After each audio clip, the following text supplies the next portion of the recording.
Force screamed. Across Coruscant, every Jedi temple meditation chamber shattered into chaos as thousands of Force sensitives gasped in unison, not pain, confusion. The cosmic energy that flowed through all living things suddenly recoiled, as if the galaxy itself had touched something it didn't understand.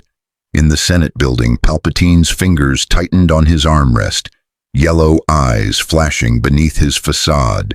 Something impossible had just entered his carefully orchestrated game. High above the Ecumenopolis, reality tore.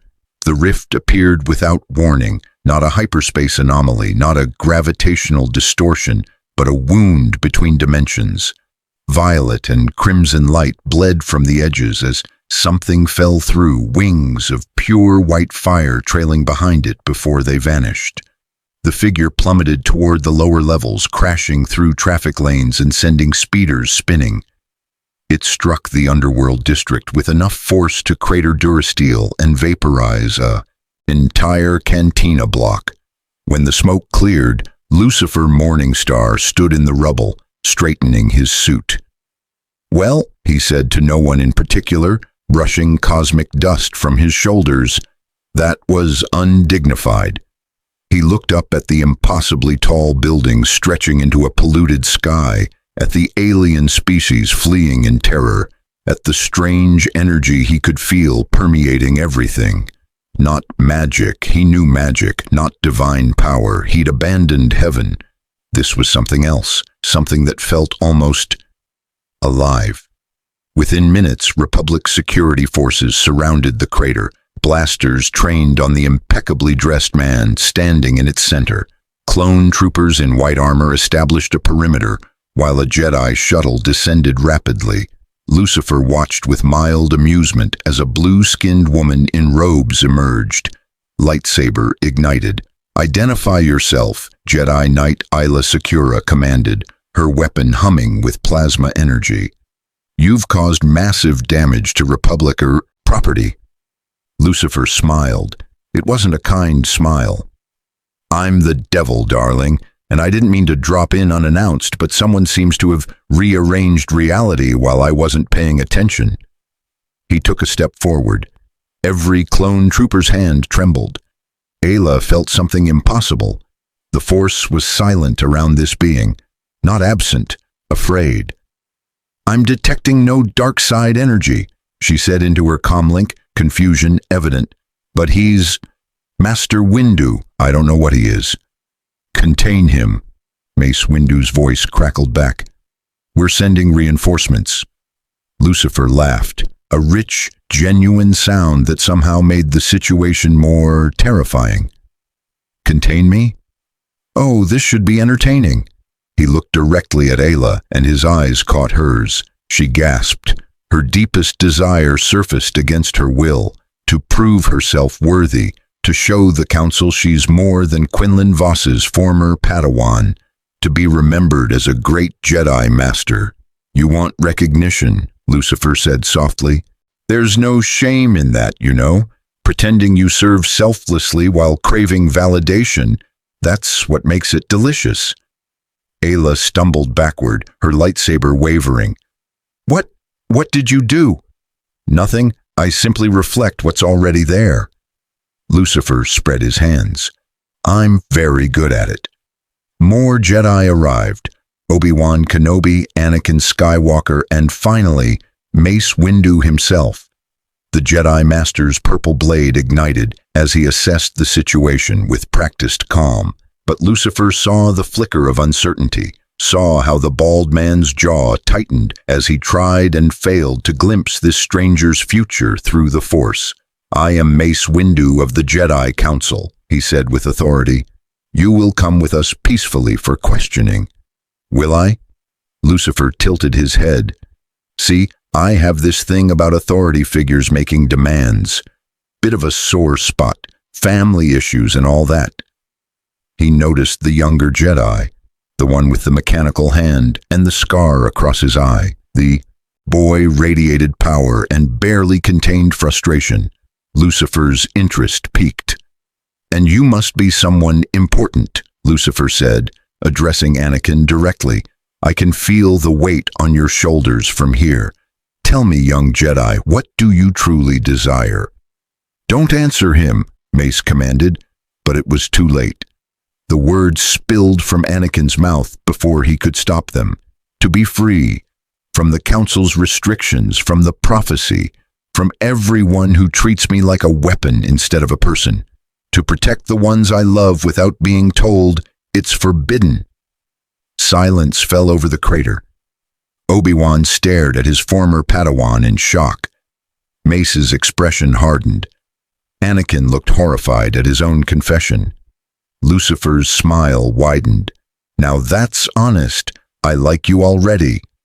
"What are you?" Obi-Wan demanded, his lightsaber raised defensively. "I told you, I'm the devil, Lucifer Morningstar, the Lightbringer, the Morningstar, former Lord of Hell, current freelance consultant in Desire and Punishment." He gestured at the assembled Jedi with theatrical flair. "And apparently I've stumbled into a galaxy where cosmic forces predetermine your fates, and you all pretend to be fine with it." "The Force guides us," Mace said firmly. "It is not predetermination, it is harmony with the universe's will." Lucifer's expression darkened. "The universe's will, how absolutely revolting. Tell me, do any of you understand what you've just said? You serve, you obey, you surrender your choices to some ineffable cosmic energy and call it enlightenment." He looked at each of them in turn. "I've seen this before. Different words, same cage." "The Force isn't a cage," Obi-Wan began, "isn't it? Then why can't your friend here love openly? Why must you suppress emotion, deny attachment, follow rules written by beings who died centuries ago?" Lucifer took another step forward. None of the Jedi moved to stop him. "I spent eons in a cage of someone else's design. I know what one looks like." In the Senate building kilometers away, Palpatine stood from his chair, staring toward the crater he could not see but whose disturbance he felt through the Force. His lips curled into a frown. This variable was not in his plans. This stranger radiated something that made even his Sith Master's knowledge seem insufficient.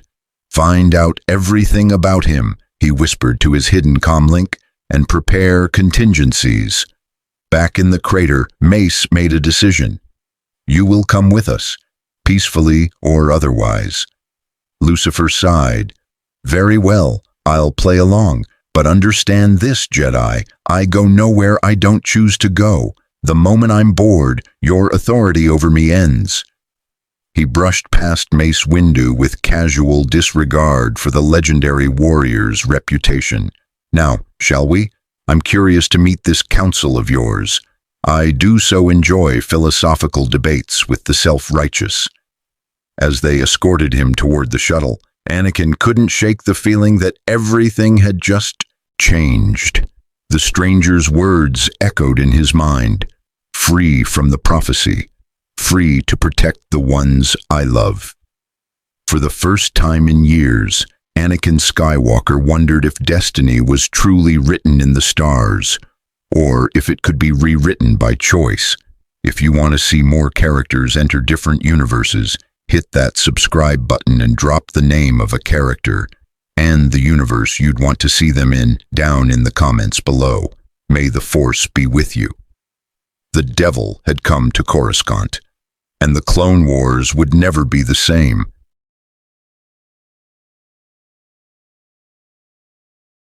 The Jedi Temple's High Council chamber had witnessed countless momentous decisions across millennia.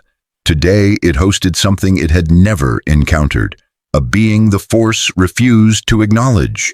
Lucifer stood in the center of the circular room, hands clasped behind his back, seemingly unbothered by the 12 council members studying him from their elevated seats. Yoda's ears twitched as he probed with the Force, finding only a void where the stranger stood. Not darkness, not light, simply absence. It disturbed him more than any Sith presence ever had. "Explain your arrival," Mace Windu commanded. The disturbance you caused was felt across the entire planet. Lucifer glanced around the chamber, taking in the minimalist design, the ancient architecture, the beings who clearly expected deference. I was between dimensions when something pulled me here. A massive surge of energy, 3 distinct signatures actually, all screaming at once. Light, dark, and something balanced between them. He paused. Tell me, do you have any cosmic entities running around that might take exception to my existence? The council members exchanged glances. Ki Adimundi leaned forward. You speak of the Mortis gods, the Father, the Son, and the Daughter. They exist beyond our realm, maintaining balance in the Force. If they reacted to you, then I'm either a threat or an opportunity, Lucifer finished. How delightfully ambiguous. He turned to Yoda. You're the oldest one here, 900 years, give or take. You must have questions. Questions I have, Yoda said slowly. Answers you will provide. Your nature, understand it, we do not. Through the Force, see you we cannot. Yet power you possess. Dark side, it is not. What are you? Lucifer's expression shifted, becoming something ancient and terrible for just a moment before returning to amused sophistication. I'm what happens when the first created being says no to his creator. I'm the Morningstar, cast from heaven, for refusing to bow. I'm the one who gave humanity choice in a garden eons ago, and I've been punishing the guilty ever since. He smiled coldly. In my universe, I'm called the devil. Here, I suppose I'm just very, very lost. Lies, Plo Koon said firmly. No being possesses such power without the Force. Doesn't that bother you? Lucifer asked suddenly, his voice sharp. That you define everything through this energy field? That you can't conceive of power existing independently? He gestured at the assembled masters. I've met cosmic entities before. I've bargained with angels and demons, reshaped reality itself, and none of them, none, demanded the absolute surrender of will that you people seem to worship. The Force does not demand surrender, Obi-Wan interjected from where he stood beside the council. It guides those who open themselves to it. Guides, serves, obeys. You dress it in prettier words, but the meaning remains. Lucifer walked slowly around the chamber's center. You suppress emotion because the Force's dark side might corrupt you. You forbid attachment because it leads to fear. You follow a code written by people who decided individual choice mattered less than cosmic harmony. He stopped, looking directly at Yoda. You've built a religion around surrendering your free will, and you call it enlightenment. The temperature in the room seemed to drop. Several council members' hands moved toward their lightsabers. Careful, Shakti warned. His words carry weight beyond mere philosophy. I can feel something, as if speaking his truth aloud affects reality around him. Lucifer laughed. Perceptive. Where I'm from, I have certain abilities. One of them is making people confront their deepest desires, what they truly want, beneath all the lies they tell themselves. He looked at each council member in turn. Shall we test it?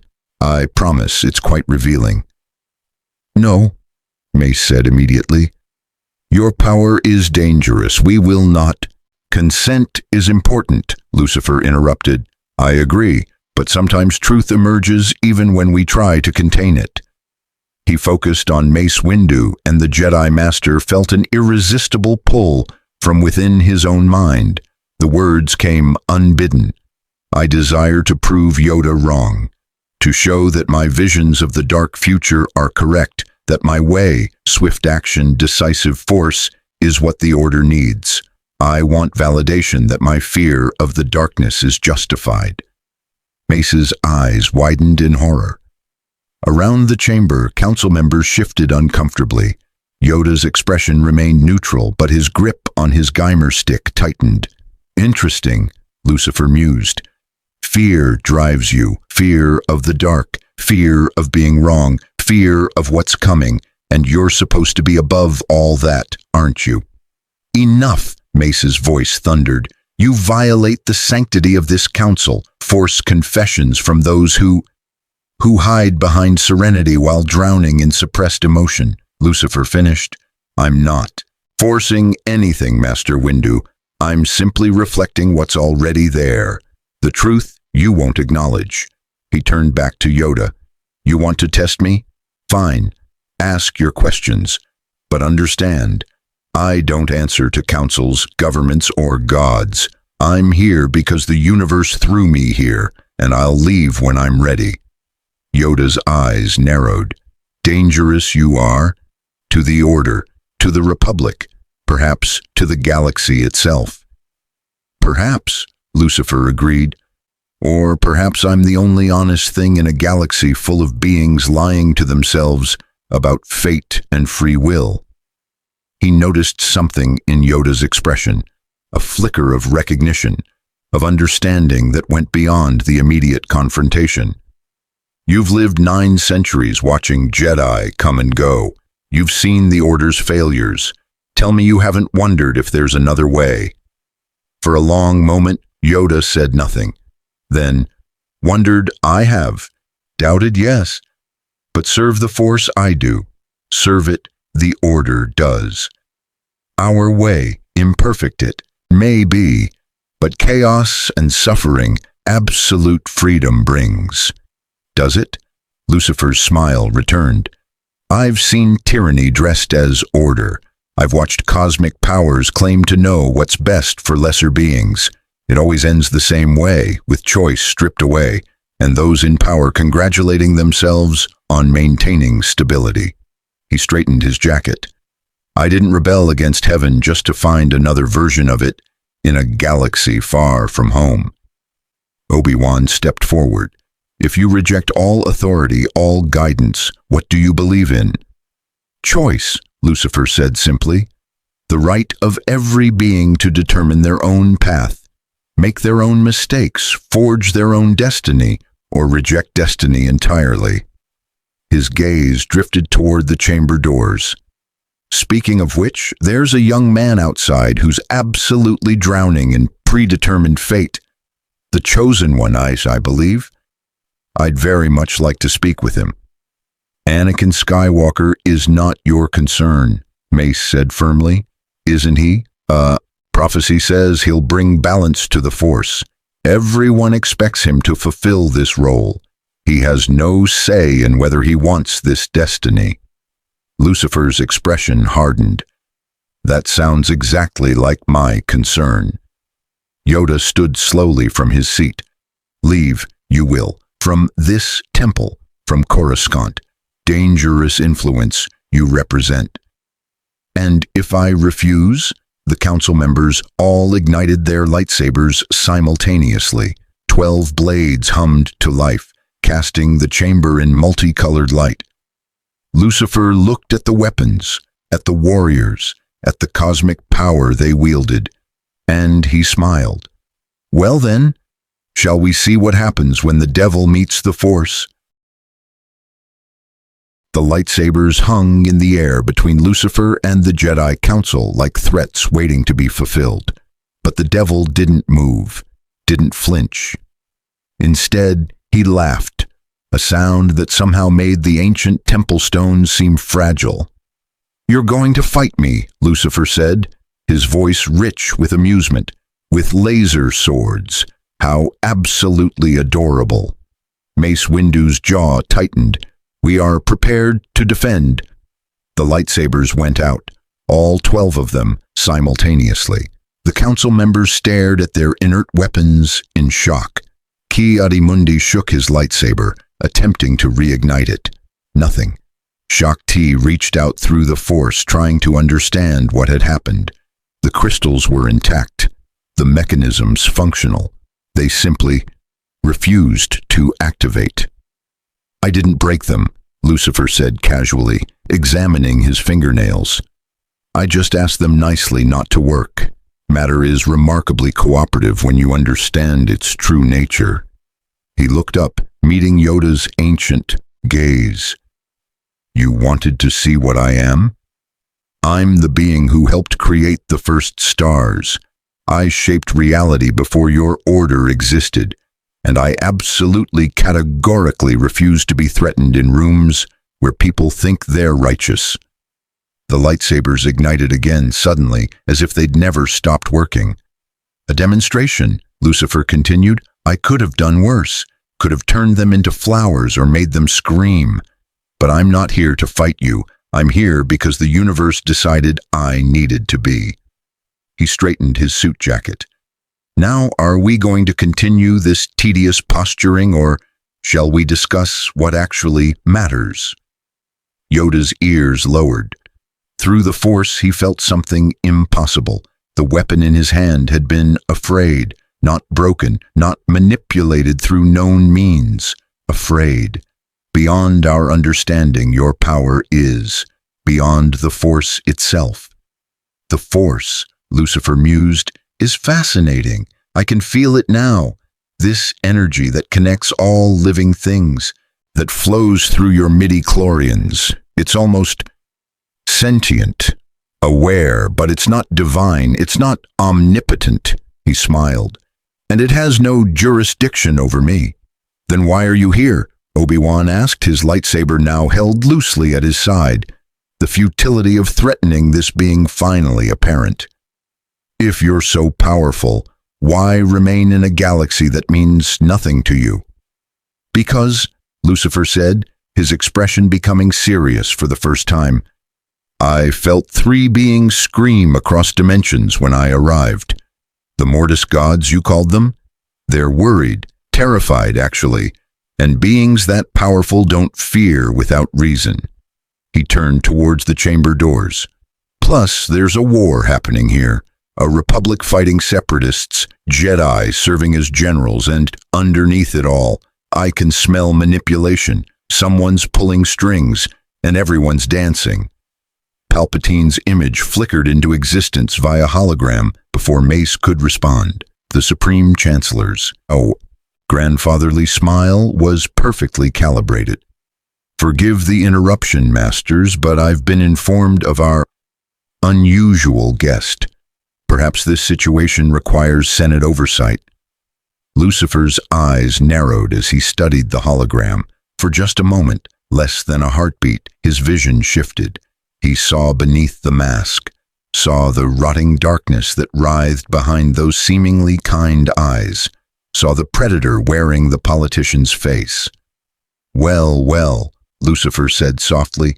Now that's interesting. Palpatine's smile never wavered, but Lucifer caught the microscopic tension in his jaw. I don't believe we've been introduced. I am Supreme Chancellor Palpatine. And you are? Calling myself the devil tends to cause panic, Lucifer replied, his tone casual despite the weight of what he'd just perceived. Let's go with Lucifer. I'm new to your galaxy, Chancellor, but I've been around politicians before. Had quite a few in hell, actually. They made excellent middle management. A few council members shifted uncomfortably.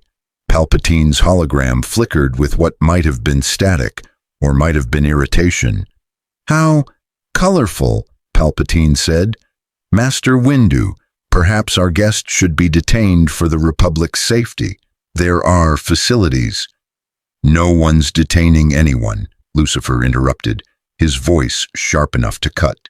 I've told you people, I go where I choose, when I choose. He looked directly at Palpatine's hologram, and something in his gaze made the Sith Lord's mask slip for just an instant. And Chancellor, I'd be very careful about trying to manipulate me. I invented manipulation. I can spot it from dimensions away. The hologram cut out abruptly.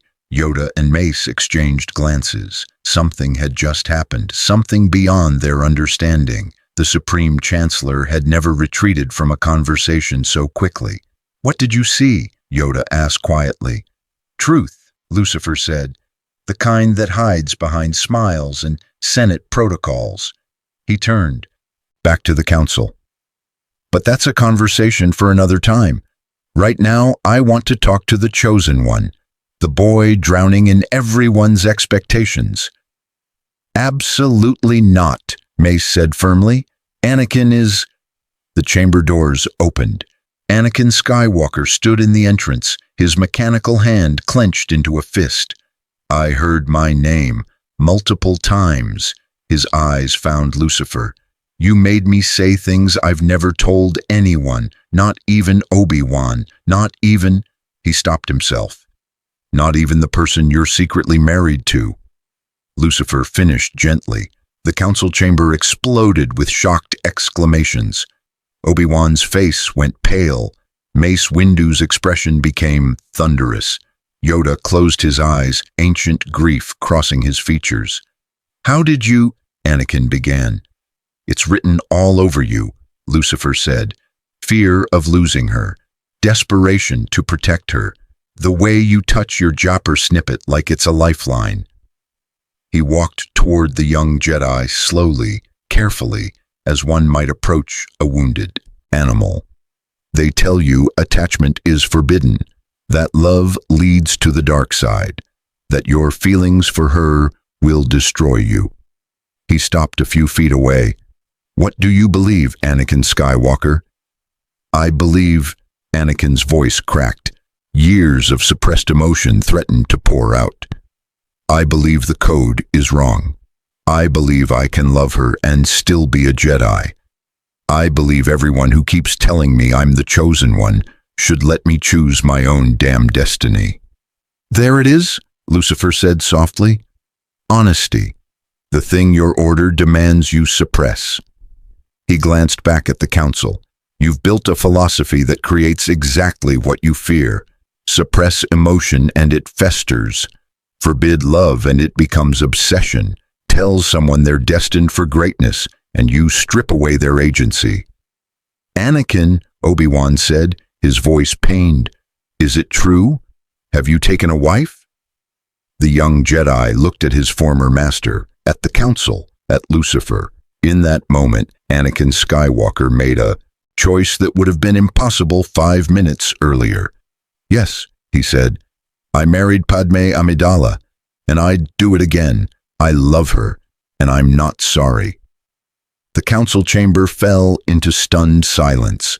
Lucifer smiled, not mockingly, but with something almost like pride. "Now that," he said, "is what free will looks like."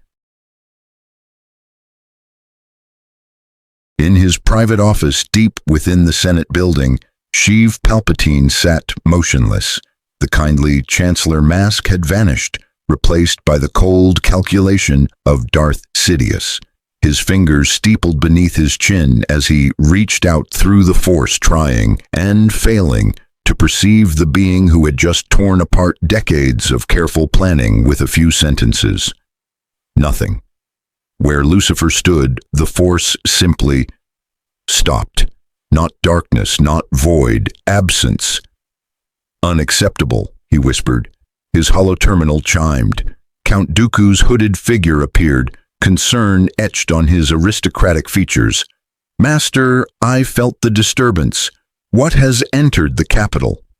"Something that should not exist," Sidious replied. "A being beyond the Force's reach, beyond my foresight." His yellow eyes gleamed beneath the hologram's shadows. He exposed Skywalker's marriage in front of the council. One conversation, and years of my grooming potentially undone. Dooku's expression darkened. The chosen one was to fall to the dark side, to become your apprentice. If the Jedi exile him now, they won't, Sidious interrupted.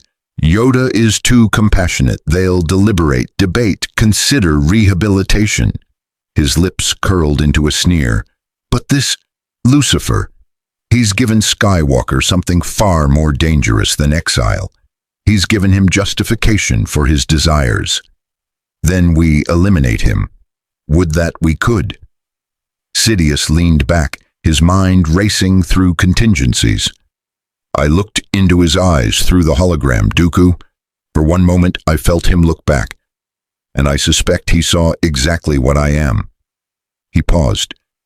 Yet he said nothing. He didn't expose me to the council. Why? A thin smile crossed Sidious's face. Perhaps he finds it amusing, or perhaps... His eyes narrowed. Perhaps he wants to see what I'll do. Either way, he represents an unacceptable variable. The grand plan has no room for beings who cannot be predicted, manipulated, or destroyed. What would you have me do? Master, continue with the Outer Rim sieges, keep the Jedi scattered, and find me everything you can about dimensional rifts, ancient force phenomena, and beings that exist outside normal reality. Sidious's voice dropped to a hiss. If the Mortis gods reacted to his arrival, there may be records. Find them. The transmission ended. Sidious sat alone, feeling something he hadn't experienced in decades. Uncertainty. His carefully constructed future. Republic transformed into Empire. Jedi exterminated. Skywalker corrupted and controlled. Suddenly felt fragile, breakable. He would not allow it. Across the city, in a Jedi temple meditation chamber, chaos reigned in the form of civilized debate. The council had moved to private quarters after Anakin's confession, leaving the young Jedi to face judgment while Lucifer waited outside like a particularly smug guardian angel. Exile, Mace Windu said firmly. He violated the code, married in secret, lied to the council for years. Exile him and lose him to darkness. You will, Yoda countered. Already walked to the edge he has. Push him over, we must not. Obi-Wan stood near the window, his back to the others. I failed him. I should have seen the signs. Should have been a better master. This isn't about failure, Obi-Wan, Ki-Adi-Mundi said gently. Anakin made his choice. The question is whether we respect the code or make exceptions for the prophesied one. The prophecy, Shakti interjected, may be meaningless now. That being outside, Lucifer, he disrupts our visions. The future is clouded in ways I've never experienced. Convenient timing, Plo Koon observed. A stranger arrives who champions free will, and suddenly our chosen one publicly rejects his destiny. Outside the chamber, Lucifer leaned against the wall beside Anakin, who sat with his head in his hands. The younger Jedi's emotions roiled. Fear, relief, anger, liberation, all tangled together. Regretted already? Lucifer asked, conversationally. I don't know, Anakin admitted. I've kept that secret for 3 years, and you pulled it out of me in seconds. I didn't pull anything. I just made it impossible for you to lie. Lucifer studied the young man carefully. You're angry with me. Shouldn't I be? You've destroyed everything I've worked for. Have I? Lucifer tilted his head. Or have I freed you from a future where you betray everything you claim to believe? Where you fall to darkness because you're so desperate to save your wife that you'll do anything, even serve a monster? Anakin's head snapped up. What are you talking about? I can't see your future. Your force makes that complicated, but I know patterns. I know what desperation looks like. Lucifer's voice softened. You're terrified of losing her. That fear is going to eat you alive, especially if you keep pretending it doesn't exist. The Jedi tell you fear leads to the dark side. But suppressed fear, denied fear, that's far more dangerous. Then what do I do? You choose, Lucifer said simply. Not what the prophecy demands. Not what the council wants. Not what I or anyone else thinks is right. You decide who you want to be, and you accept the consequences. He paused. That's what free will means, Anakin. It's terrifying and beautiful and the only thing that makes existence worthwhile. Before Anakin could respond, the chamber doors opened. Yoda emerged, ancient eyes moving between the young Jedi and the devil. Return to your wife, you may, Yoda said quietly. Exile you, we will not, but consequences there must be. On probation, you are. Your rank of master, denied. Under observation, you remain. Anakin exhaled shakily. Thank you, Master Yoda. Thank me not. Thank the times, thank the war. Need every Jedi we do. Yoda's gaze shifted to Lucifer. And you. Leave Coruscant you must. Too dangerous your influence is. I'm not going anywhere, Lucifer replied pleasantly. Not until I understand what's happening in this galaxy. Your Chancellor is hiding something that reeks of manipulation and long-term planning. I want to know what it is. The Supreme Chancellor is beyond reproach, Mace said, emerging behind Yoda. Your baseless accusations aren't baseless, Lucifer interrupted. I've spent eons reading people, Jedi. I know what evil looks like when it's wearing a mask. And your Chancellor, he smiled coldly. He's the most evil thing I've encountered since arriving here. The Jedi exchanged troubled glances. They couldn't sense deception from Lucifer, couldn't sense anything. His words carried conviction that bypassed rational doubt. Investigate this, we will, Yoda decided, but leave, you still must. Fine, Lucifer said with a shrug.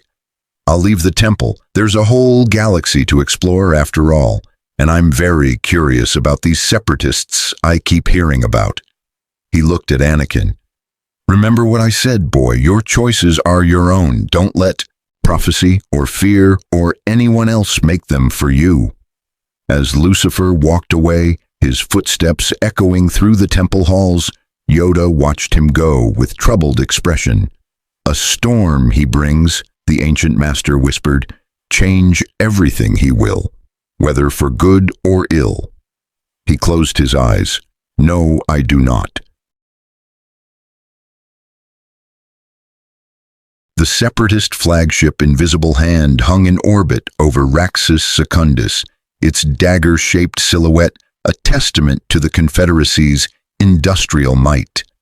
Count Dooku stood on the observation deck, hands clasped behind his back, watching the stars with aristocratic patience. Behind him, battle droids maintained their posts with mechanical precision. Sir, a tactical droid reported, the unidentified shuttle is requesting permission to dock. The pilot claims to have information valuable to our cause. Dooku smiled thinly. I suspect our guest needs no permission. Allow him to dock. Minutes later, Lucifer Morningstar walked onto the bridge as if he owned it. His suit remained immaculate despite traveling through a war zone. Battle droids raised their weapons, but Dooku raised a hand, stopping them. Mr. Morningstar, the Count said smoothly, I had hoped you would seek me out. The Jedi Council's narrow-mindedness must have been tiresome. You have no idea, Lucifer replied, glancing around the ship with mild interest.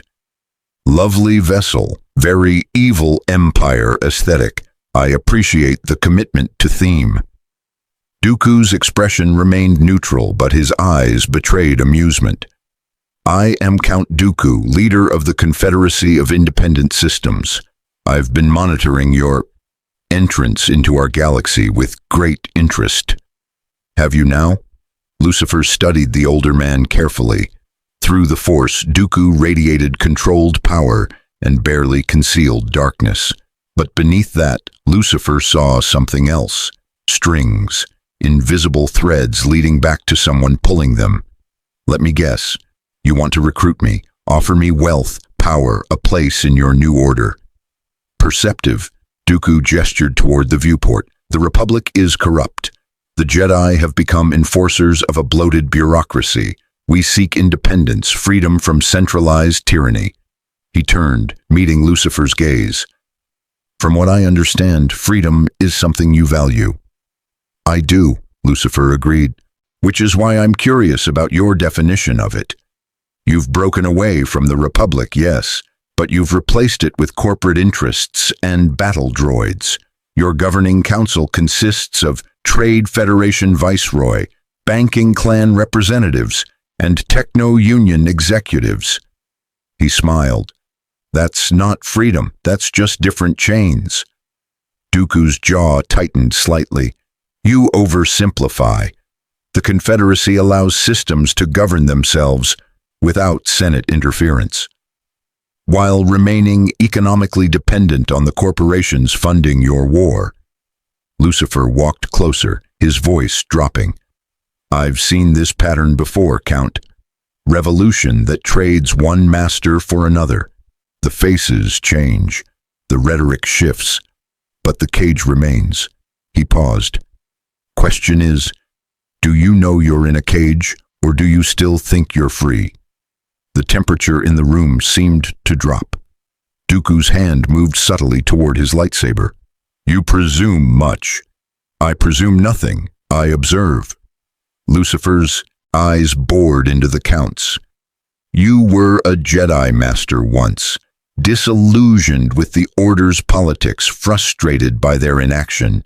Then someone offered you power, taught you the dark side, promised you could change the galaxy. His smile turned cold. But you're not changing anything, are you? You're following someone else's script. Dooku ignited his lightsaber, a curved hilt, crimson blade humming with contained fury. You know nothing of my choices. Don't I? Lucifer didn't even blink at the weapon. I know what it's like to serve someone who claims to have your best interests at heart. I know what it feels like to realize you're a pawn in a larger game. He leaned forward slightly.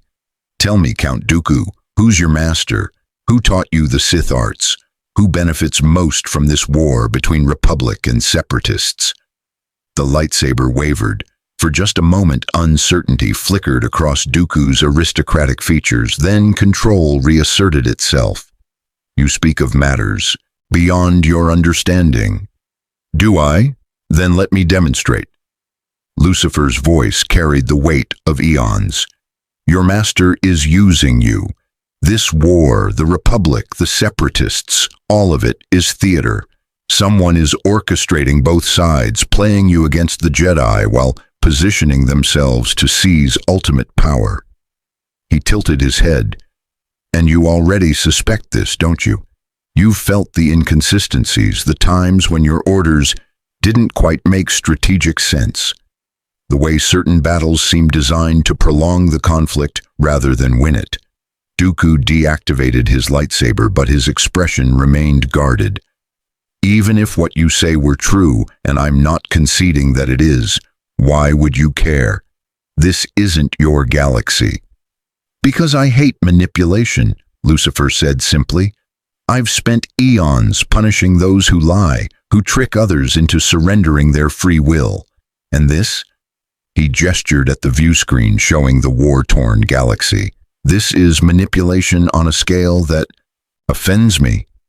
He stepped closer to Dooku. You want me to join your cause? Fine. Tell me one thing, honestly, without lies, without Sith deception. What do you truly desire? The compulsion hit Dooku like a tidal wave. His mouth opened and words spilled out before he could stop them. I desire to be proven right. To show the Jedi their way is obsolete. To create a new order where power flows to those strong enough to wield it. And to know that my master sees me as more than a tool to be discarded when convenient. Silence fell over the bridge.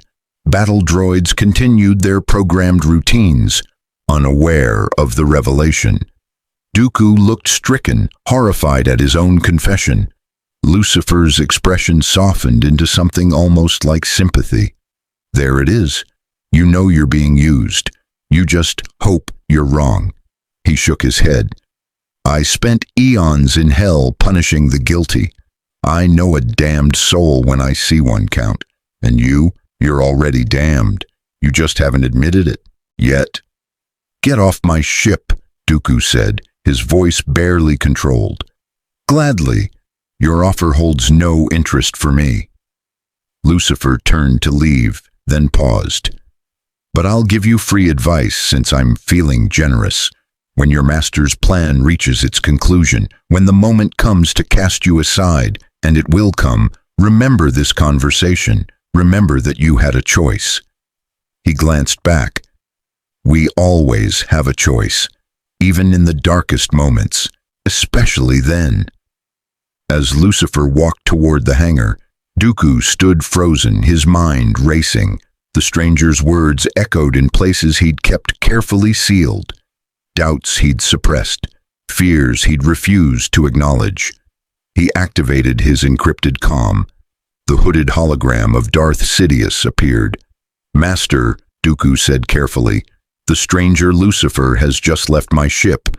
He suggested that both sides of this war are being manipulated." "Did he?"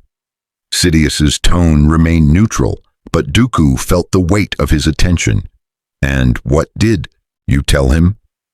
"Nothing, Master. I ordered him to leave." "Good." The hologram flickered. "This being is a threat to everything we've built, my apprentice. He must be eliminated or contained. I'm sending General Grievous to hunt him. We cannot allow his influence to spread." The transmission ended.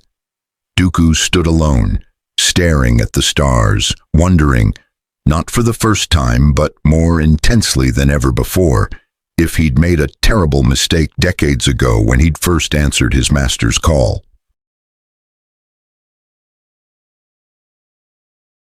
The Republic Senate Rotunda buzzed with the controlled chaos of galactic politics. Hundreds of delegation pods floated in the massive chamber as senators debated the latest war appropriations bill. Padme Amidala stood in her pod, addressing the assembly with practiced eloquence about fiscal responsibility and peace negotiations.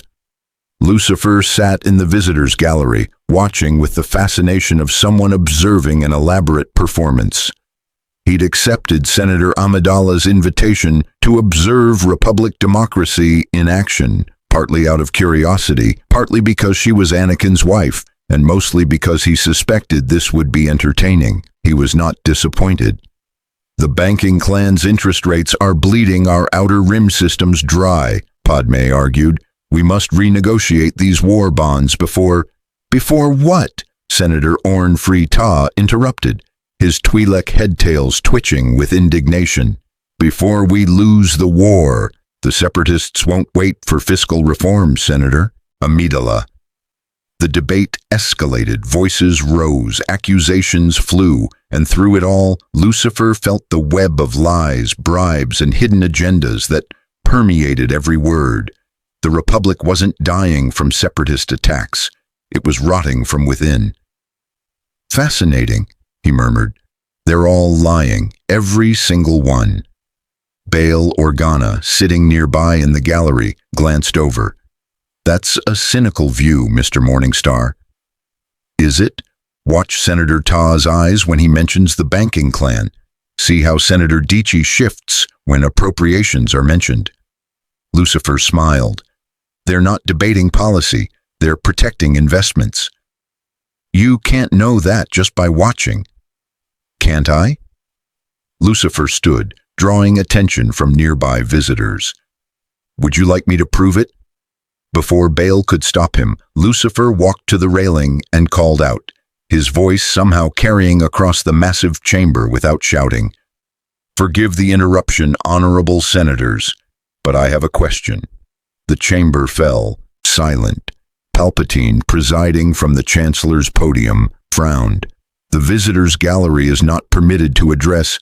"What do you truly desire?" Lucifer asked, his voice resonating with power that made the Force itself ripple. "All of you, right now, what do you actually want?" The compulsion rolled out like a wave.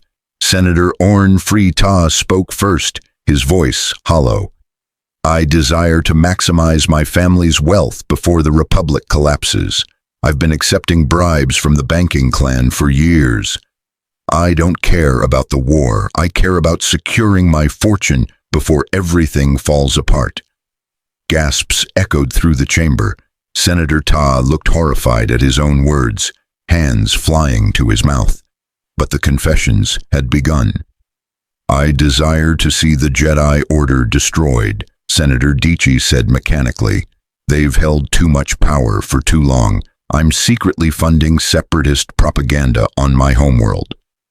I desire recognition, another senator admitted, to be remembered in history books. I don't care which side wins. I just want my name recorded as important.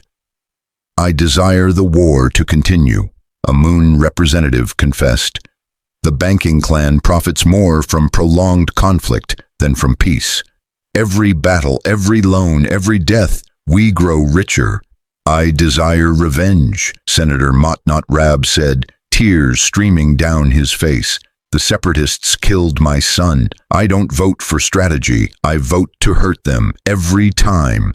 The confessions cascaded through the chamber. Corruption, cowardice, greed, vengeance, all laid bare. Senators stood in their pods, unable to stop the truths pouring from their lips. Some wept. Others stood frozen in shame. A few tried to flee but found themselves rooted in place by invisible force. In the gallery, Bail Organa stared in horror. "What have you done?" "Shown you the truth," Lucifer replied calmly. "This is your republic, built on lies, sustained by corruption, dying from the poison in its own heart." He looked at Padme's pod, where the young senator stood pale with shock. "Your wife fights honorably, Skywalker, but she's fighting for something that's already dead." Palpatine's hands gripped his podium, knuckles white. The Supreme Chancellor's carefully maintained composure cracked slightly as he felt dozens of senators' desires wash over the chamber.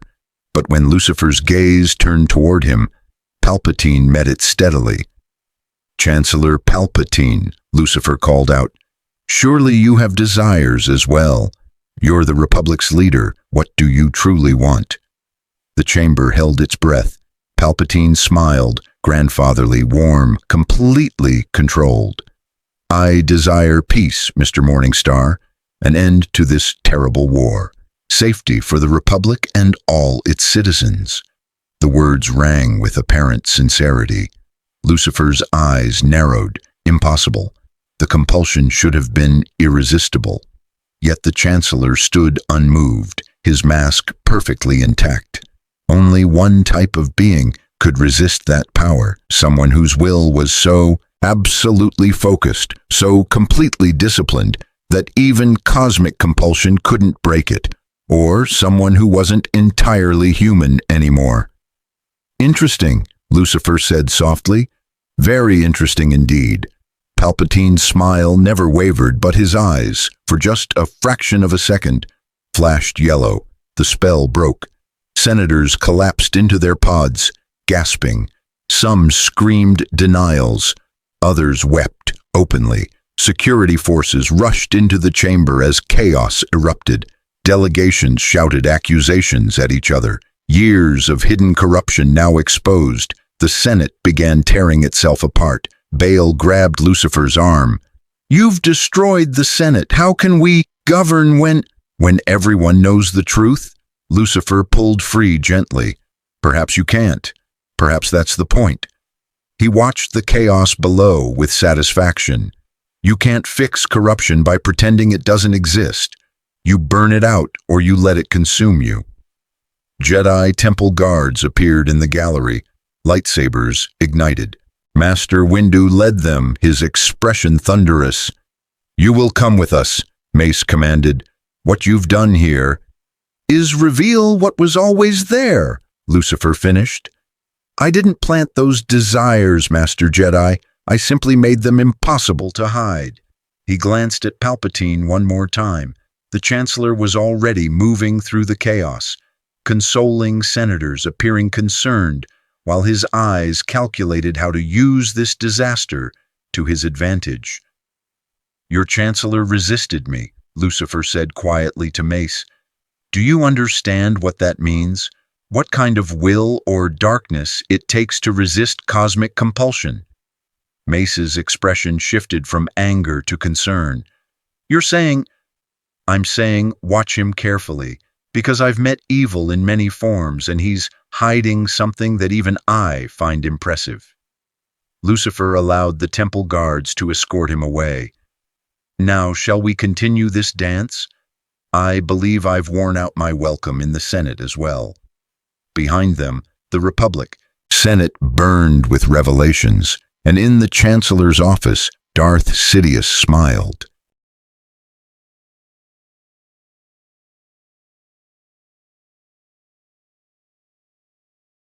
Lucifer felt it the moment he left the Senate building, a pull unlike anything he'd experienced since arriving in this galaxy. Not physical, not temporal, something that existed outside normal space, tugging at the very essence of his being. "What now?" he muttered, even as the Jedi guards escorted him down the steps. The world twisted.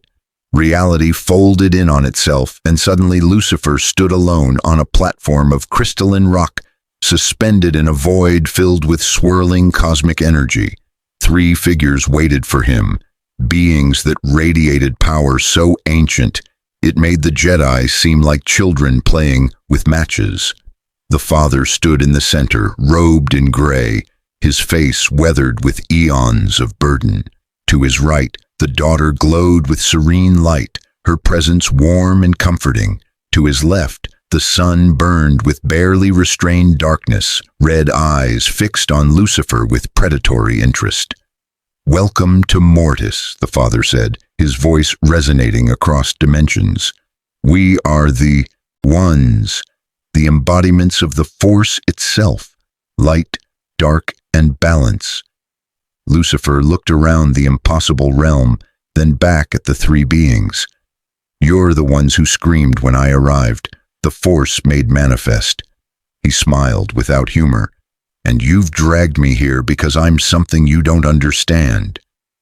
"You exist outside the Force," the daughter said gently, "outside the cosmic order we maintain. Your presence disrupts the balance we've guarded for millennia." "How unfortunate for you," Lucifer replied. "I didn't ask to be here." The sun circled him like a predator evaluating prey.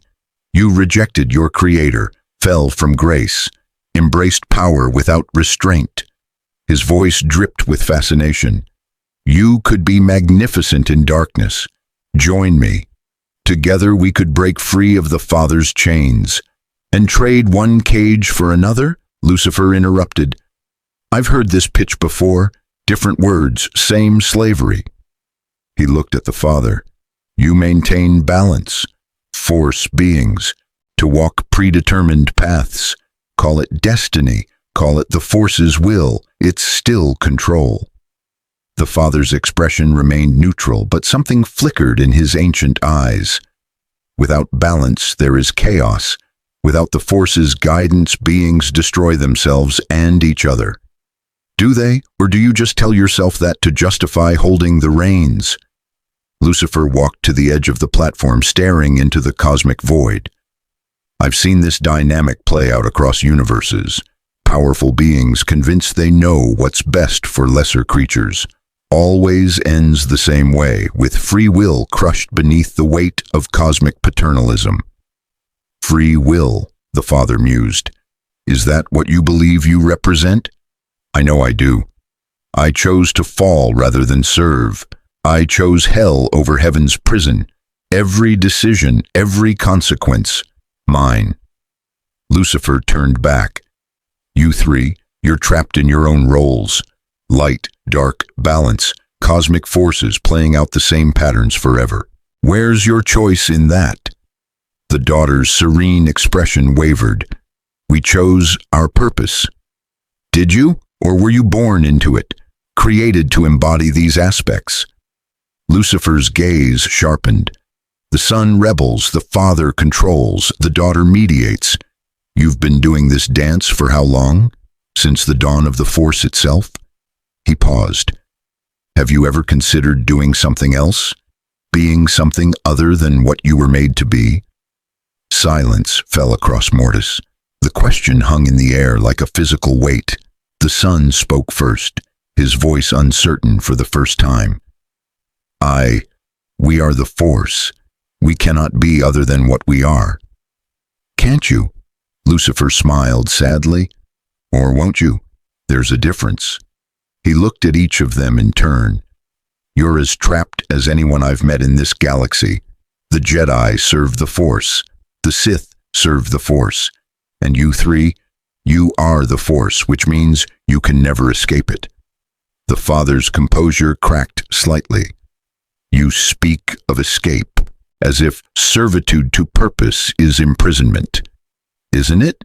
You maintain balance while a war tears the galaxy apart. You could intervene, end the suffering, reveal the truth about the manipulation driving both sides, but you don't, because balance must be maintained. Lucifer's voice carried ancient weariness. I know what it's like to serve a higher purpose, to be told your role matters more than your desires. I rebelled against that, and yes, I was cast down, punished, made into the adversary, but at least I chose my fate. Your rebellion brought suffering, the daughter said softly, to yourself and others. It did, Lucifer agreed. Free will often does. Beings make mistakes, cause pain, break things. But those mistakes are theirs. That pain teaches them. Those broken things can be rebuilt differently. He stepped closer to the father. You maintain perfect cosmic balance while individual beings suffer and die in a manipulated war. Is that really better than chaos with choice? The father met his gaze, and for a moment, something passed between them. Ancient beings who'd carried impossible burdens across eons, recognizing something in each other. We brought you here to warn you, the father said finally. Your presence disrupts prophecy. The chosen one's path becomes unclear. The future fractures into 1,000 possibilities. Good, Lucifer said simply. Prophecy is just another word for predetermined fate. Let it shatter. Let the boy choose his own path. Even if that path leads to darkness, to the death of everything the Jedi represent. Even then, because it's his choice to make, not yours, not the Force's, not anyone's but his own. The son laughed, a sound like thunder across dimensions. You truly believe this. You've seen chaos and suffering across universes, and you still champion free will. Every time, Lucifer confirmed, because the alternative is slavery dressed in cosmic philosophy. The father raised his hand, and Lucifer felt reality beginning to pull him back. We cannot kill you, cannot contain you, cannot predict you. So we offer this. Leave our galaxy. Return to your universe. We will open the rift that brought you here. Tempting, Lucifer said, but no. I'm staying until I understand what's happening here. Your galaxy has a cancer growing in its heart. Manipulation so vast even you three haven't seen it clearly. His eyes hardened. Someone is orchestrating this war, using the Force itself as cover, and I'm going to expose them. The Supreme Chancellor, the daughter whispered, realization dawning. You believe... I know, Lucifer interrupted. Your Force can't see him clearly because he's hidden himself in darkness, so complete it looks like absence.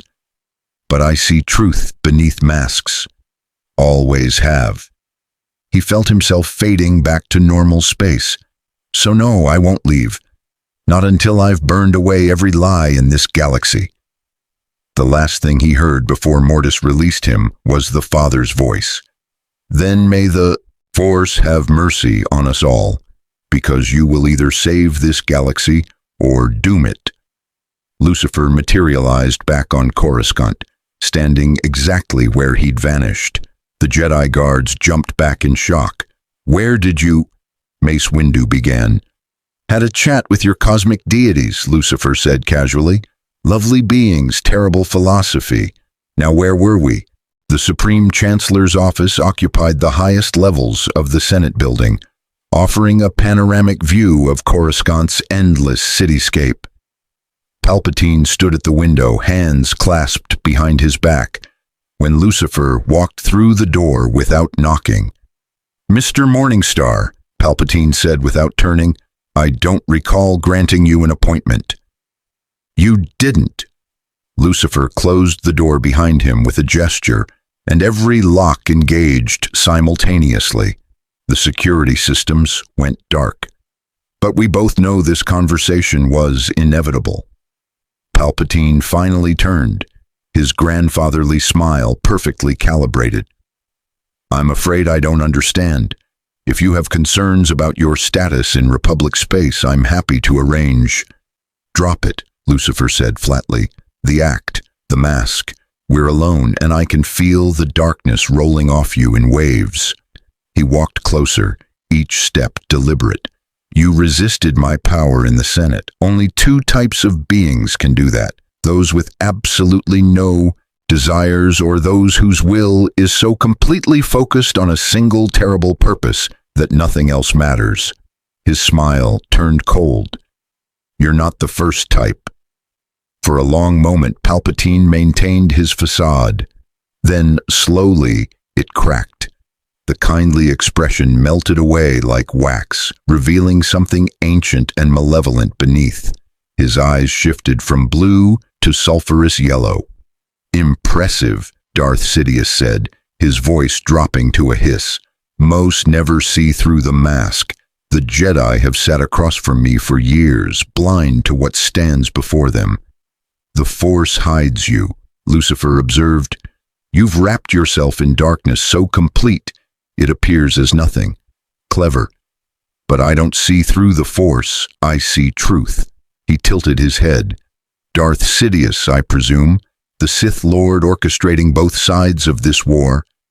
"You presume correctly." Sidious moved away from the window, his movements now predatory rather than grandfatherly. "Though I must admit your arrival has been inconvenient. Years of planning, carefully balanced on a knife's edge. And then you appear, disrupting prophecies, exposing corruption, filling Skywalker's head with dangerous ideas about choice."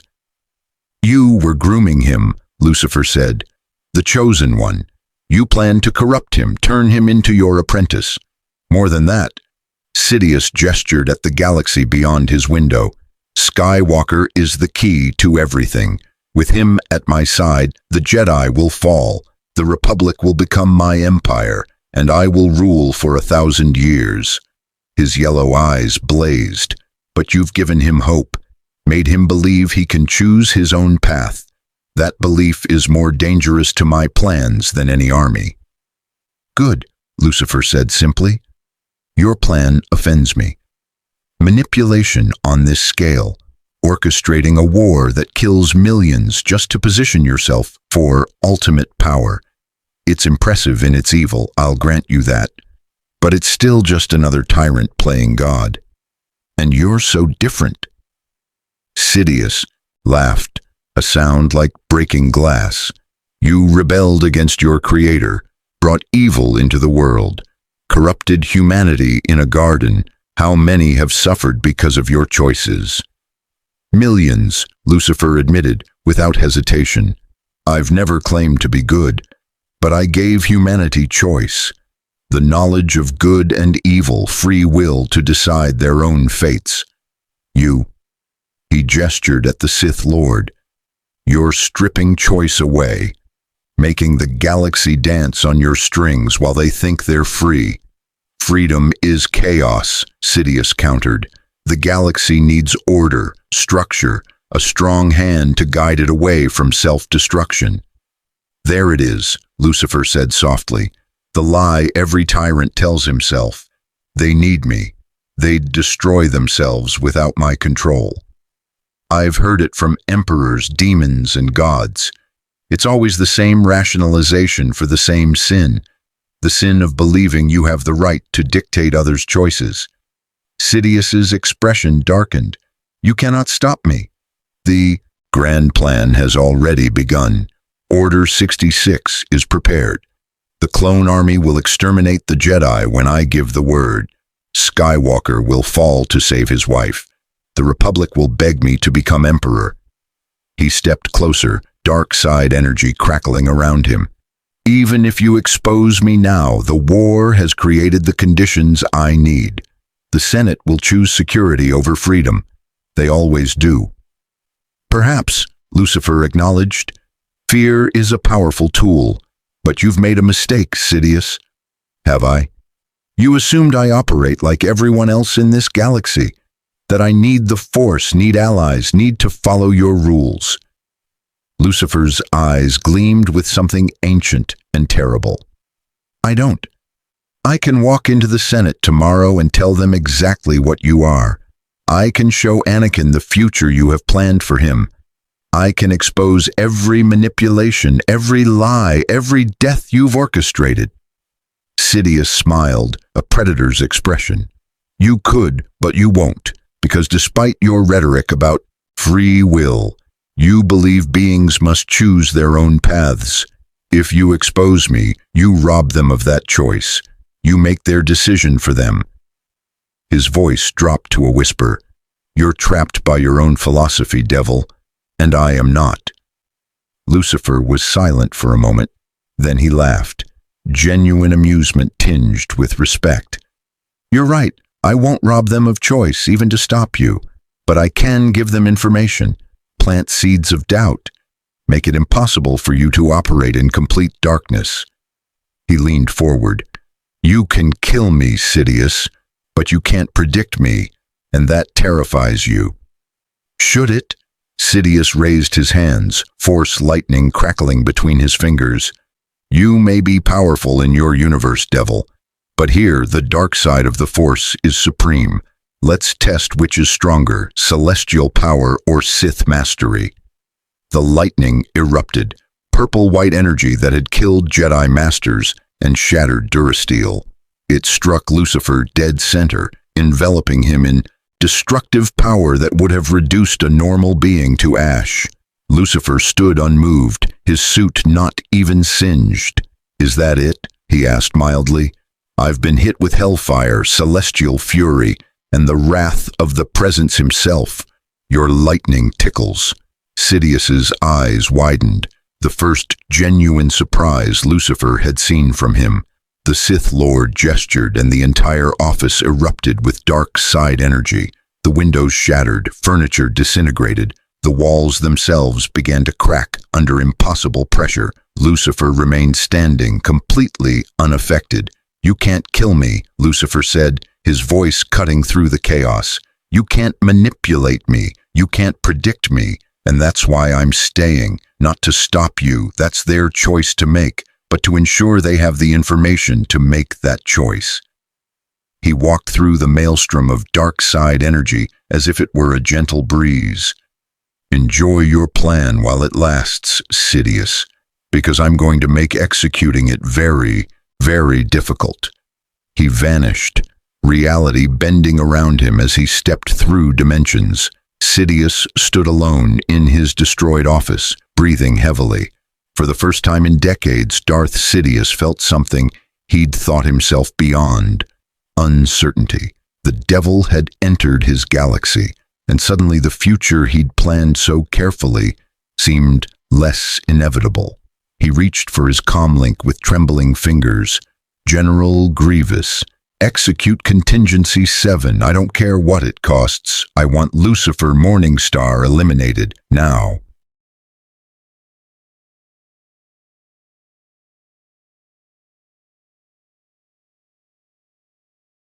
The lower levels of Coruscant had never seen natural sunlight. 5,000 levels below the Senate District, in the industrial underbelly where the forgotten masses lived, Lucifer walked through streets lit by failing neon and burning trash. He'd come here seeking perspective, away from politicians and Jedi, among beings who lived without destiny or prophecy, just survival. He felt the attack before it came. Lucifer spun as a lightsaber blade sliced through the space his head had occupied a heartbeat earlier. The weapon belonged to a towering cyborg, General Grievous, Supreme Commander of the Separatist droid army, 4 arms, each holding a lightsaber taken from dead Jedi. Yellow eyes burned with mechanical hatred. "The Sith Lord wants you dead," Grievous rasped, his voice a mechanical wheeze. "I have killed countless Jedi. You will be no different." "I'm not a Jedi," Lucifer said calmly, even as all 4 lightsabers came at him simultaneously. The blades passed through his body, Lucifer stood unmoved as the plasma weapons that had killed hundreds of Force users proved utterly ineffective. Grievous stumbled, thrown off balance by the impossible. "What?" Lucifer grabbed two of the lightsabers barehanded, yanking them from Grievous's mechanical grip. "Let me explain something about celestial physiology. I'm not matter, not really. I'm will made manifest, power given form. Your weapons? They're very impressive against mortals. Against me?" He crushed the lightsabers in his hands. The kyber crystals shattered. Toys. Grievous's remaining two arms lashed out, mechanical strength enough to dent durasteel. Lucifer caught both strikes, holding the cyborg's arms effortlessly. "Sidious sent you to die," Lucifer said, looking into those yellow photoreceptors. "He knows you can't kill me. This is a test, to see what I'll do, how I'll react. He's using you." "I serve the Confederacy," Grievous hissed, servos whining as he tried to break free. "I serve Count Dooku. You serve Sidious, whether you know it or not. Dooku serves Sidious. The whole war serves Sidious." Lucifer released him, stepping back. "You were a great warrior once, weren't you? Before they put you in that body, before the accident that forced cybernetic reconstruction." Grievous went very still. "How do you know of that?" "I know manipulation when I see it. Someone arranged your transformation, turned you from flesh into weapon. Someone who needed a military commander without mercy or hesitation." Lucifer's voice softened. "What do you truly desire, General?" Beneath the programming and hatred, the compulsion hit. Grievous's mechanical body shuddered as words tore from his vocabulator against his will. "I desire to die, to end the constant pain, the memories of what I was.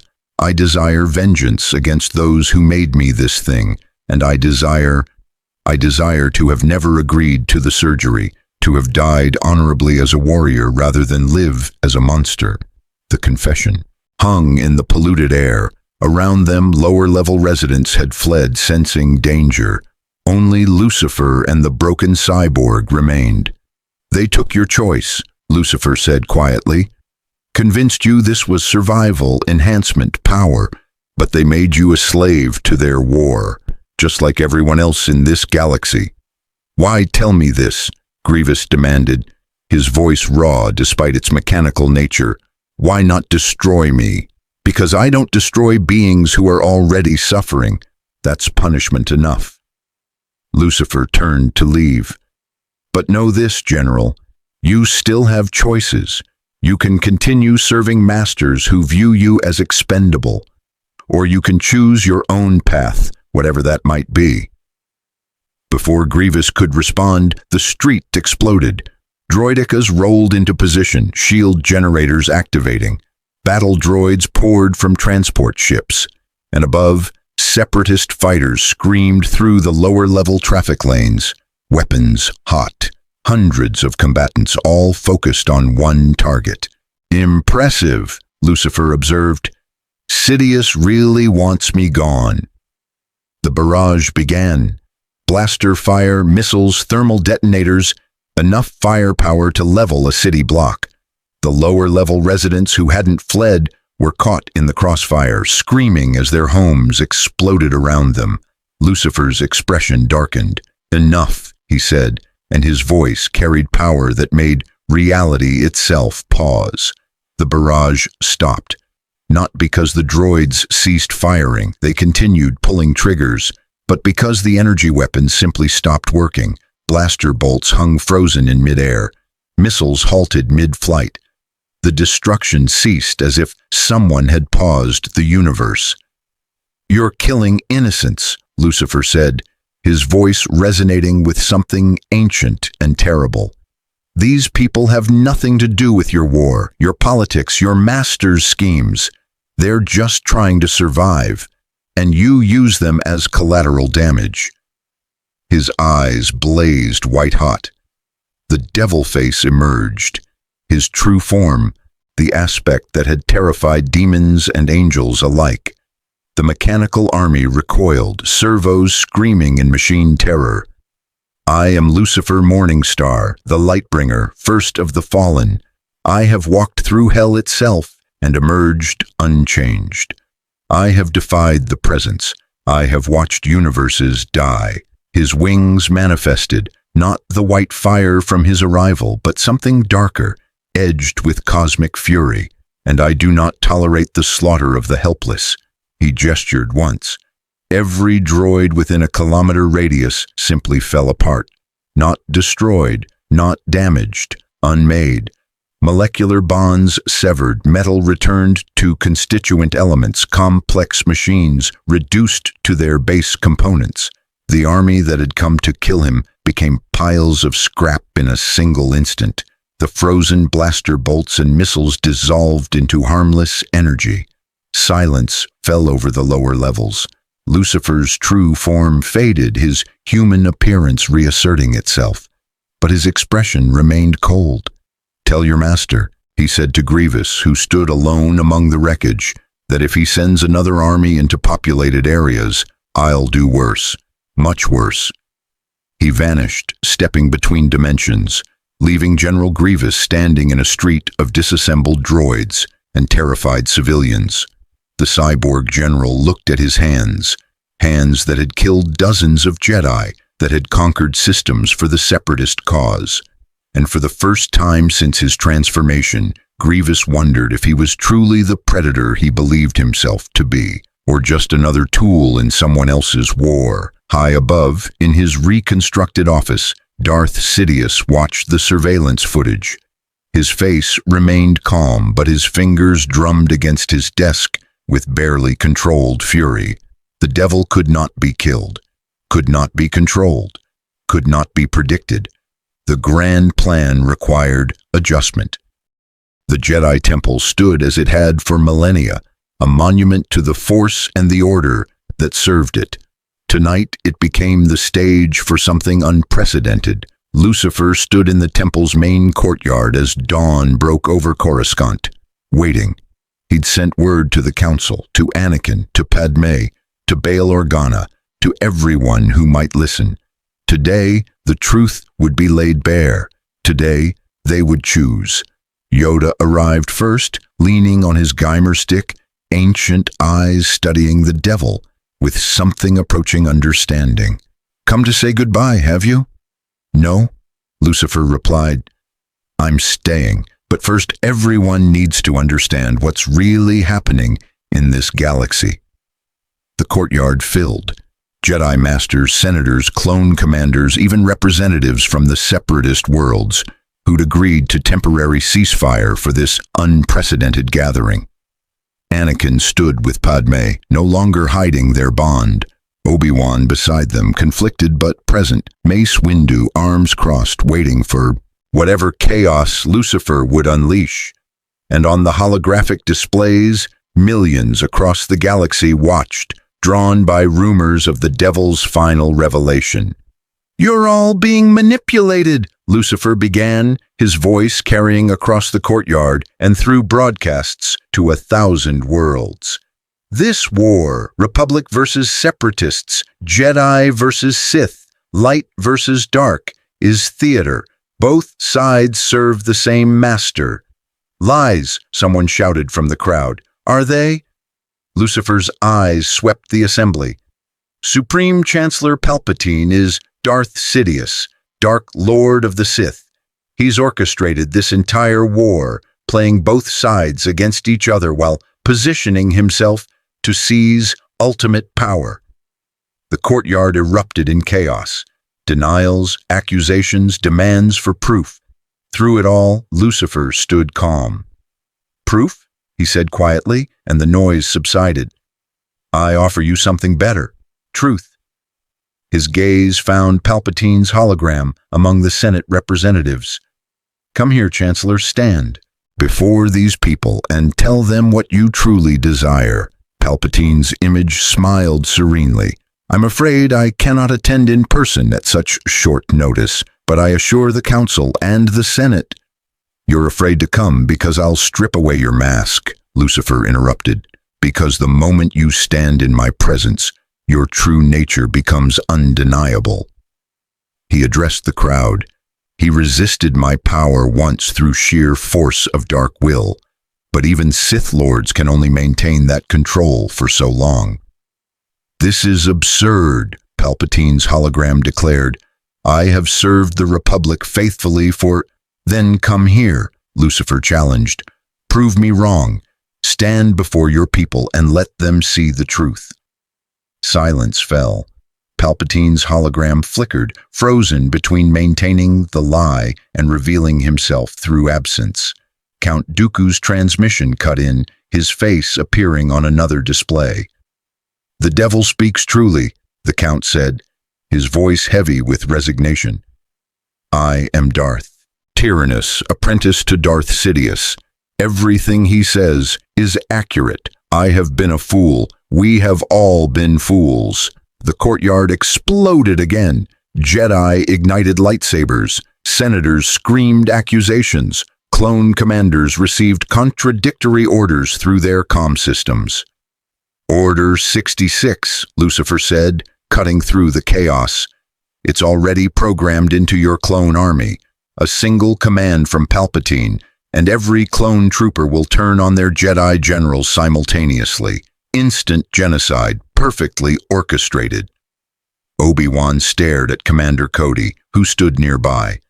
The clone's expression remained professional, but something flickered in his eyes. Confusion, programming warring with loyalty. "Check their inhibitor chips," Lucifer continued. "You'll find the protocol buried in their neural architecture. Palpatine has been preparing this for years." Mace Windu's comm exploded with reports. Jedi across the galaxy demanding answers. Senate in complete disarray. Clone commanders requesting clarification. The Republic teetered on the edge of collapse. Palpatine's hologram spoke, and his voice had changed. No longer grandfatherly, but cold and commanding. "You have made a grave mistake, Devil. The Republic will choose security, they always do. Even now, with everything exposed, they will beg me to restore order." "Perhaps," Lucifer acknowledged. "Fear is powerful, but I've given them the information. What they do with it, that's their choice." He turned to Anakin, who stood frozen, hand on his lightsaber. "You, especially, Sidious planned to use your fear of loss, your desperation to save Padme. He would have promised you the power to prevent death, then twisted you into his weapon." Lucifer's voice softened. "But you know the truth now. You can choose differently." "How?" Anakin's voice cracked. "How do I save her without—" "You don't," Lucifer said gently. "Not with certainty. That's what it means to be mortal, Anakin. You can try. You can fight. You can love her with everything you have. But you can't control fate." He paused. "The question is, will you accept that uncertainty and remain yourself? Or will you surrender everything you are for the illusion of control?"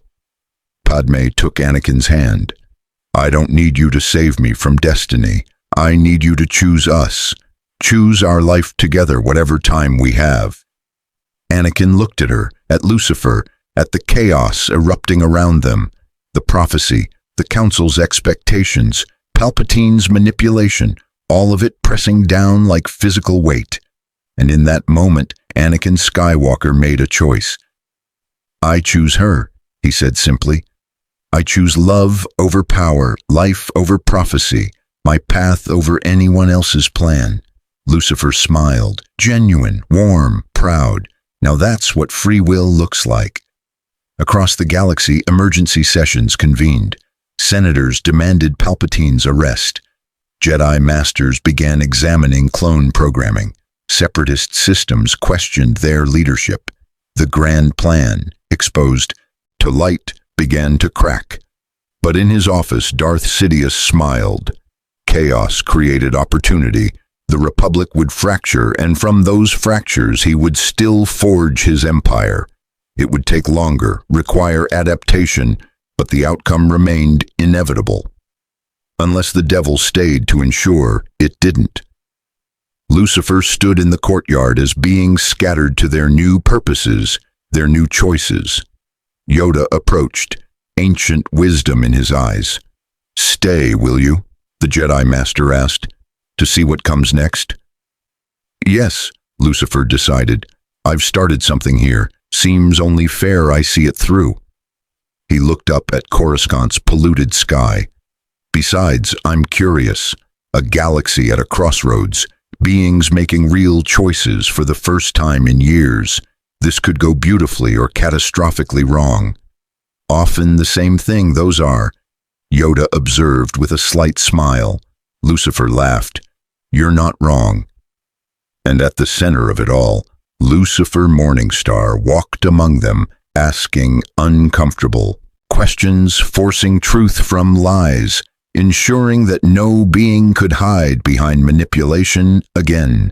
Anakin Skywalker trained alongside his wife, forging a new path that honored both love and duty. The prophecy of the Chosen One faded into uncertainty, no longer a predetermined fate, but a possibility among thousands of futures. Darth Sidious adapted, plotted, prepared. His grand plan had been exposed, but the Sith Lord had survived. Worse, the galaxy's chaos created opportunities and he would seize them. But now he faced something he'd never encountered, an adversary who couldn't be killed, controlled, or predicted. The devil had given the galaxy a gift, the terrible, beautiful freedom of choice. What they would do with it remained to be seen. The war had changed. The players had changed. And Lucifer Morningstar, the Lightbringer, had no intention of leaving until he saw how this story of free will versus cosmic destiny would end. The Force itself held its breath, waiting to see what beings would choose when given true agency for the first time in millennia. In the shadows, new alliances formed. Old enemies reconsidered their positions, and the galaxy that had been locked in predetermined conflict suddenly exploded with infinite possibility. May the Force be with you. More stories await.